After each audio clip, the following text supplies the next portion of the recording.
બાળકનું તાજું જન્મેલું બાળક આપણા ખોળામાં રમતું હોય, રડતું હોય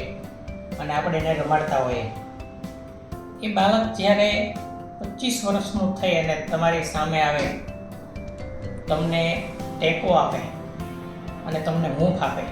ત્યારે એ બાળક જોઈને એમના માતા પિતાને જે ગર્વ મહેસૂસ થાય, એ ગર્વ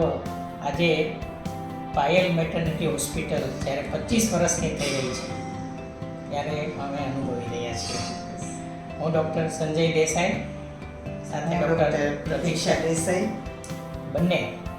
આ 25 વર્ષની પાયલ મેટર્નિટી હોસ્પિટલની જર્નીમાં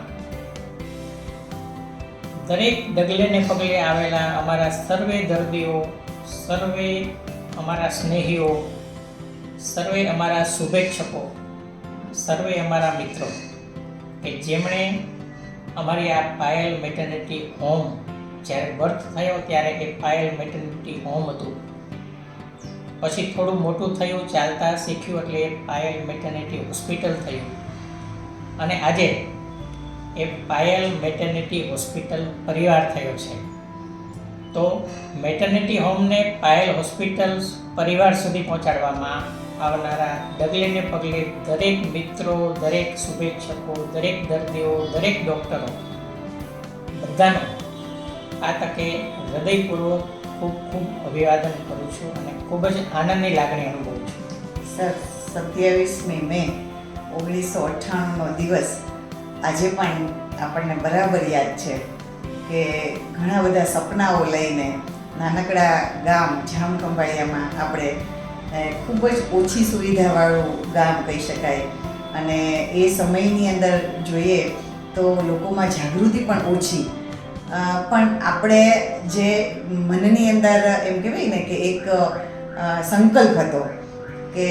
ખૂબ જ જનૂનથી અને ખૂબ સારા ભાવનાથી લોકોના દુઃખ દર્દોને આપણે દૂર કરવા છે અને સ્ત્રીના સંબંધિત જે પણ પ્રશ્નો હોય એને આપણે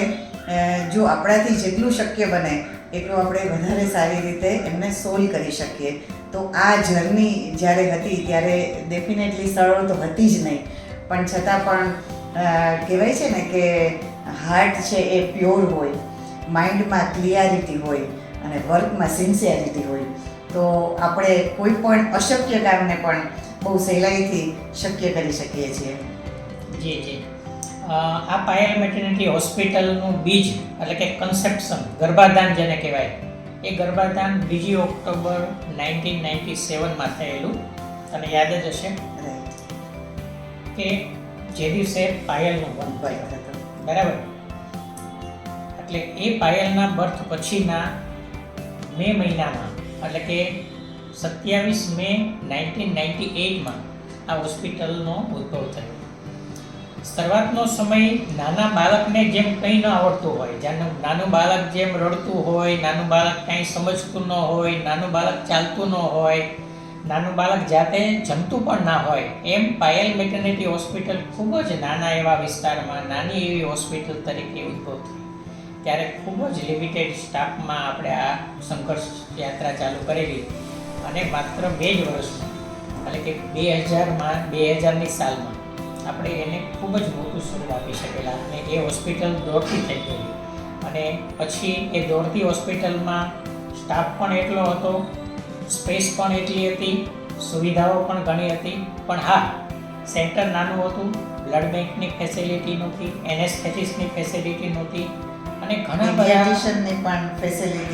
ઘણા બધા ઓછા રિસોર્સિસમાં આપણે ભલે હોસ્પિટલનું બિલ્ડિંગ મોટું હતું પણ દર્દીઓનો વિશ્વાસ ખૂબ જ મોટો હતો અને આપણે ઓછા રિસોર્સિસમાં પણ આપણે આ હોસ્પિટલને ધમધમતી 2000ની સાલમાં કરી શક્યા. અને સર 15 વર્ષ સુધી આપણે જામખંભાળિયામાં અવિરતપણે લોકોનો જે પ્રેમ છે એ જીતતા આવ્યા હતા અને 15 વર્ષ પછી એટલે કે જ્યારે 2013માં આપણે એવું વિચાર્યું કે આપણે હોસ્પિટલ છે એ શિફ્ટ કરવી છે રાજકોટ, તો એ નિર્ણય પણ સહેલો નહોતો કેમ કે લોકોની લાગણી પણ અમારી સાથે જોડાયેલી હતી. અમે પણ જાણે ગામ એ અમારું વતન હતું, લોકોની સાથે અમે પણ ઓતપ્રોત થયેલા હતા. એવી પરિસ્થિતિમાં આપણે રાજકોટ શિફ્ટ થયા, તો એ વાતને પણ આજે 10 વર્ષ થઈ ગયા છે. ચોક્કસ. તો એ 10 વર્ષની જર્ની પણ આપણે ચોક્કસ આજે ભાગોળીએ. જી